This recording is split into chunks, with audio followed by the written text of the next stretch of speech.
The summer before senior year, Ben, Marie and I decided to tackle the old Pine Ridge Trail, a local favorite rumored to be haunted. We set out early, backpacks heavy with snacks and stories, our excitement palpable in the crisp morning air. The trail had always been a source of local legends, whispered tales of hikers who never returned, and eerie sounds echoing through the dense forest at night. But we were 17, invincible, and eager for adventure. As we stepped onto the trailhead, the forest seemed to close in around us, the canopy overhead filtering the sunlight into a green, dappled glow.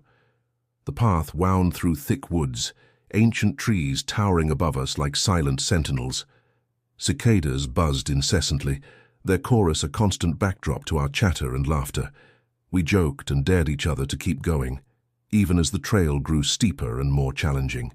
Marie, always the bravest of our trio, led the way. Her laughter echoed among the trees, a bright counterpoint to the increasingly oppressive atmosphere of the forest. Ben and I followed, our banter becoming more subdued as we found ourselves glancing nervously at the shifting shadows that seemed to dance at the edge of our vision. More than once I could have sworn I saw something move just beyond the tree line, but when I turned to look, there was nothing there. By late afternoon, our legs aching and spirits dampened by the relentless climb, we finally reached a small clearing.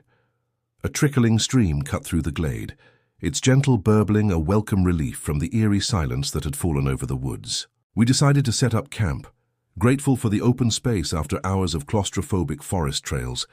As dusk settled, we gathered around our small campfire, the flames casting flickering shadows that danced across our faces. We roasted marshmallows and swapped ghost stories, each tale more outlandish than the last. Ben's story about a Wendigo that stalked hikers in these very woods sent shivers down my spine, though I tried to laugh it off. Marie countered with a local legend about a spectral hiker who lured unsuspecting campers to their doom.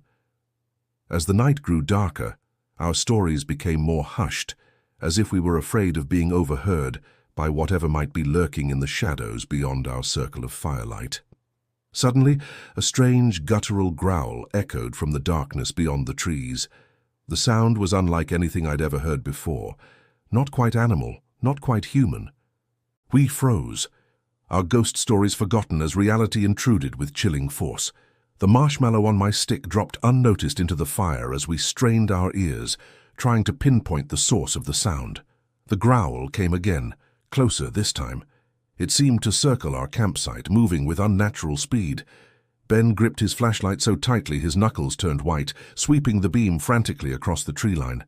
Marie, usually so fearless, whispered for us to stay quiet, her voice trembling slightly. I could feel the tension in the air, thick and suffocating. Something was out there, watching us, and the weight of its gaze pressed down on us like a physical force. The growling grew louder, a deep rumbling sound that seemed to vibrate through the ground beneath our feet. It circled closer and closer, until I was certain that whatever was making that sound was just beyond the reach of our firelight. Then, abruptly, it stopped. The sudden silence was almost worse than the growling had been, leaving us in a bubble of terrified anticipation. None of us slept much that night. We huddled close to the fire, taking turns to keep watch, though none of us wanted to admit what we were watching for. Every snapping twig, every rustle of leaves sent our hearts racing. The darkness pressed in around us, alive with unseen threats.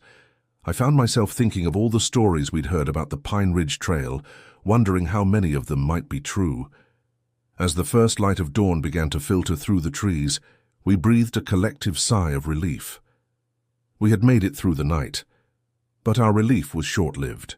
As we began to pack up our camp, we discovered our food supplies scattered across the clearing, the contents of our backpacks strewn about as if searched by something with far more strength and purpose than any ordinary forest creature.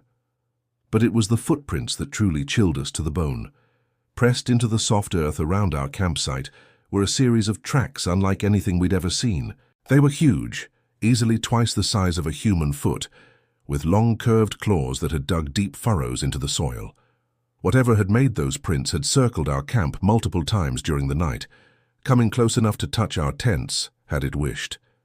Shaken but grateful to be alive, We packed up what remained of our supplies and hurried down the trail. The descent that should have been easy and joyful was instead tense and hurried. We glanced over our shoulders constantly, unable to shake the feeling that we were being watched, followed. The forest that had seemed so inviting just yesterday now felt oppressive and threatening. It wasn't until we reached the trailhead, bursting out of the tree line into the bright afternoon sunlight, that we finally felt safe enough to stop and catch our breath. We looked at each other, seeing the same mix of relief and lingering fear in each other's eyes. Without speaking, we knew that what had happened on the trail would remain our secret. Who would believe us anyway? The experience bonded us in a way nothing else could have.